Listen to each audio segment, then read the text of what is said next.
Welcome to our amazing session of soda acid fire extinguisher. Fire extinguisher word सुनते ही हम सबके दिमाग में आता है कि इसमें ऐसा क्या मैजिक है कि जिसको यूज़ करते ही हमारी फायर जो है वो एक्सटिंग्विश हो जाती है। तो चलिए आज के इस टॉपिक में हम लोग फायर एक्सटिंग्विशर की वर्किंग और उसके कंस्ट्रक्शन के बारे में ही पढ़ेंगे। जनरली हम लोग देखते हैं कि फायर एक्सटिंग्विशर बहुत सारी पब्लिक प्लेसेस, ऑफिसेस सब जगह पे अवेलेबल होते हैं।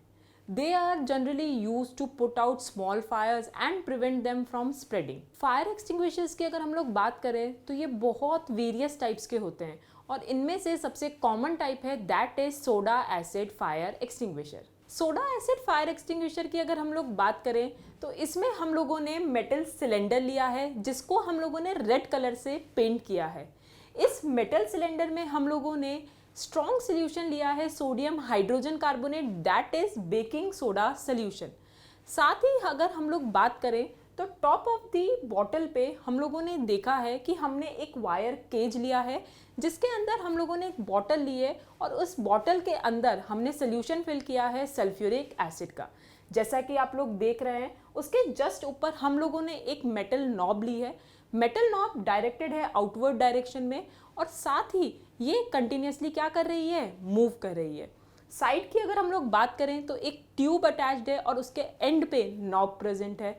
और अगर हम लोग बात करें तो जो हमारा एक्सटिंग्विशर होता है उसको वॉल पे हम लोग हमेशा स्ट्रेट डायरेक्शन में ही हुकअप करते हैं। इन केस ऑफ फायर हम लोग क्या करते हैं, फायर एक्सटिंग्विशर को हुक से उतारते हैं और किसी भी हार्ड सरफेस पे हम लोग उस प्लेस कर देते हैं।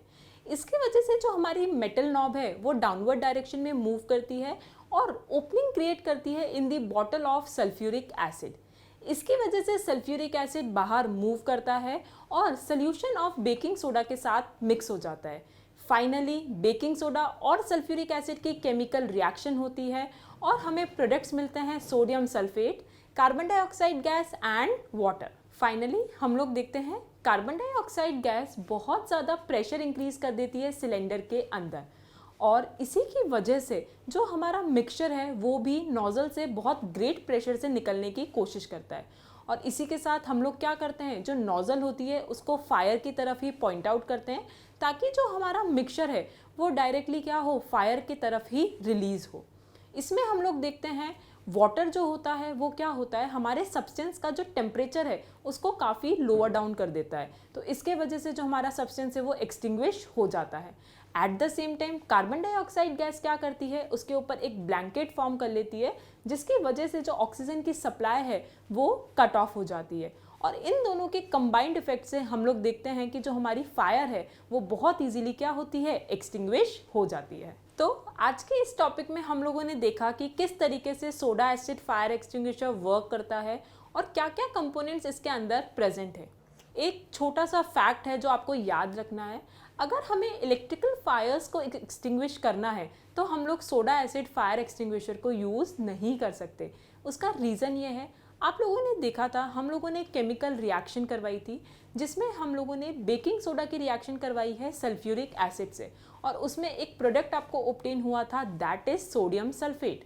Sodium sulphate actually aqueous form में प्रेजेंट होता है।